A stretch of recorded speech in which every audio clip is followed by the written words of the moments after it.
Agent లేకపోతే property కొనలేమా? Let's break down this today. ఇది అర్థం అవ్వాలంటే ఫస్ట్ మనం ఒక ఎగ్జాంపుల్ తీసుకుందాం. శ్రీనివాసులు, పవన్ అనే ఇద్దరు వ్యక్తులు ఉన్నారు. సో శ్రీనివాసులు అనే ఆయన ఏజెంట్ లేకుండా ప్రాపర్టీ కొందాం అనుకున్నాడు. పవన్ అనే ఆయన ఏజెంట్ ద్వారా కొందాం అనుకున్నాడు. సో వీళ్ళిద్దరు రిక్వైర్మెంట్స్ చూసుకుంటే ఇద్దరికి 20 lakhs బడ్జెట్లో ఈస్ట్ ఫేసింగ్ ప్లాట్ ఒకటి కావాలి. సో వీళ్ళిద్దరు పర్పస్ ఆఫ్ ఇన్వెస్ట్మెంట్ ఏంటంటే ఫ్యూచర్లో వాళ్ళు ఇల్లు కట్టుకోవాలనుకున్నారు. సో ఇప్పుడు ఫస్ట్ శ్రీనివాసులు అనే ఆయన్ని కానీ తీసుకుంటే ఇప్పుడు ఆయన లొకేషన్ ఎక్కడ తీసుకోవాలనే ఒక పాయింట్ని డిస్క్రైబ్ చేసుకోవాలి. సో ఆయనకి కావాల్సిన సోషల్ ఎకనామికల్ ప్రాపర్టీ ఎక్కడ దొరుకుతుంది అనే దాని రీసెర్చ్ ఆయన చేయాల్సి ఉంటుంది.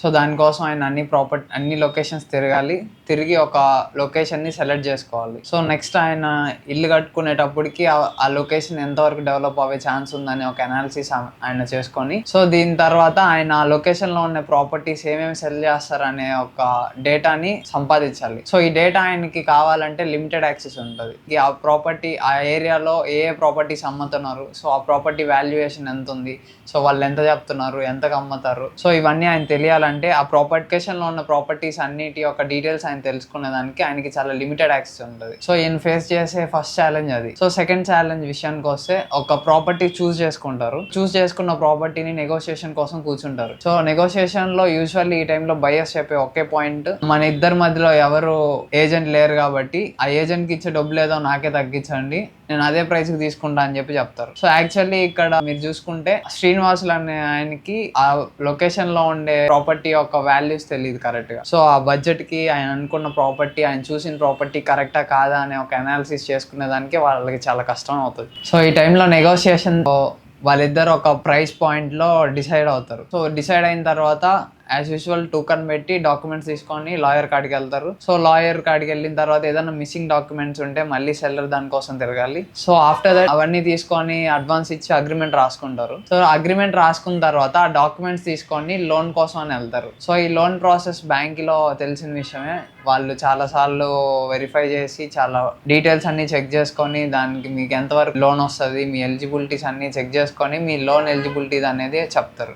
వీటన్నిటి గురించి తెలిసిన తర్వాత రిజిస్ట్రేషన్కి వెళ్తారు. సో రిజిస్ట్రేషన్కి వెళ్ళినప్పుడు ద బిగ్గెస్ట్ ఛాలెంజ్ వాళ్ళు ఫేస్ చేసేది document writing and not a normal thing. వాళ్ళకి డాక్యుమెంట్స్ విషయానికి వస్తే ఆ డాక్యుమెంట్స్ కరెక్ట్ గా రాసుకోకపోతే ఫ్యూచర్ లో వాళ్ళే ఇబ్బంది పడతారు. సో దానికోసం మంచి రైటర్ దగ్గరికి వెళ్ళి అవన్నీ రాయిపించుకొని రిజిస్ట్రేషన్ కోసం ఒక స్లాట్ బుక్ చేసుకొని రిజిస్ట్రేషన్ చేయించుకుంటారు. సో ఈ మొత్తం ప్రాసెస్ లో ఆయన ఫేస్ చేసే ఛాలెంజెస్ చాలా ఎక్కువ ఉన్నాయి. సేమ్ అదే ప్రాపర్టీ కొనేదానికి పవన్ అనే ఆయన ఒక ఏజెన్సీని కన్సల్ట్ అయ్యారు. సో అదే ప్రాపర్టీ అనే బదులు సో అదే లొకేషన్ లో ఆయన ఒక ప్రాపర్టీ కొందాం అనుకుంటున్నారు. సో ఈ పర్పస్ ఆఫ్ ఇన్వెస్ట్మెంట్, ఆయన బడ్జెట్, ఆయన రిక్వైర్మెంట్స్ ని బట్టి ఆ ప్రాపర్టీ ఏ లొకేషన్ లో ఉంది, ఎట్లాంటి లొకేషన్ లో ఆయన ఇన్వెస్ట్ చేయొచ్చు అనే ఒక క్లియర్ అనాలిసిస్ ఆ ఏజెన్సీకి ఉంటుంది. సో ఆ ఏజెన్సీ కన్సల్ట్ అయిన తర్వాత ఆ ఏజెన్సీ వాళ్ళు ఆ లొకేషన్ లో ఉన్న ప్రాపర్టీస్ అన్ని డీటెయిల్స్ వాళ్ళు చెప్పగలుగుతారు. సో ఇన్ కేస్ ఆ ప్రాపర్టీ ఆ లొకేషన్ కాదు ఇంకో లొకేషన్కి వెళ్దాం అనుకున్నారు, సో ఈ have access to many locations. So ఆయన ఇంకో లొకేషన్లో చూసినా, ఇంకో ప్రాపర్టీ చూడాలన్నా, లేకపోతే ఎట్లా చూడాలన్నా ఆయనకి మల్టిపుల్ ఆప్షన్స్ ఉంటాయి. సో ఈ ప్రాసెస్లో ఆయన ఒక ప్రాపర్టీని చూస్ చేసుకుంటారు.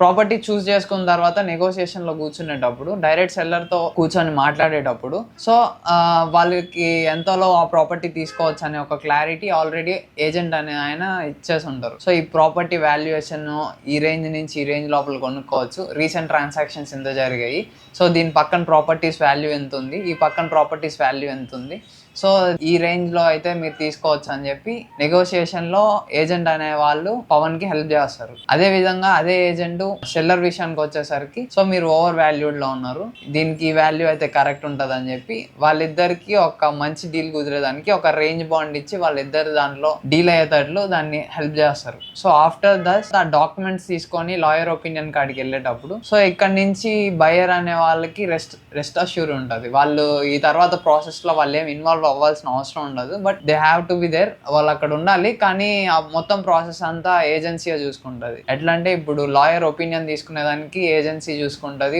ఆ ప్రాపర్టీ డాక్యుమెంట్స్ ఏదైనా మిస్ అయ్యి ఉంటే ఆ ప్రాపర్టీ డాక్యుమెంట్స్ సంపాదించేదానికి కూడా ఏజెన్సీ హెల్ప్ చేస్తుంది సెల్లర్కి. సో ఆ ప్రాపర్టీ డాక్యుమెంట్స్ అన్నీ తీసుకొని ఆ ప్రాపర్టీని మొత్తం అనాలిసిస్ చేసి లీగల్ ఒపీనియన్ వచ్చిన తర్వాత లోన్ విషయానికి వచ్చేసరికి సేమ్ ఏజెన్సీ లోన్ ప్రాసెస్కి వాళ్ళకి లింకప్ అయి ఉండే బ్యాంక్స్తో మాట్లాడి సో ఆ ప్రాపర్టీకి ఎంతవరకు లోన్ ఇప్పించచ్చు అనే దాని మీద ఇంకొంచెం వీళ్ళ సైడ్ నుంచి కొంచెం ప్రెషర్ ఇవ్వడం వల్ల మీరు తిరగాల్సిన అవసరం ఉండదు ఈ పాయింట్స్ అన్నిటిలో.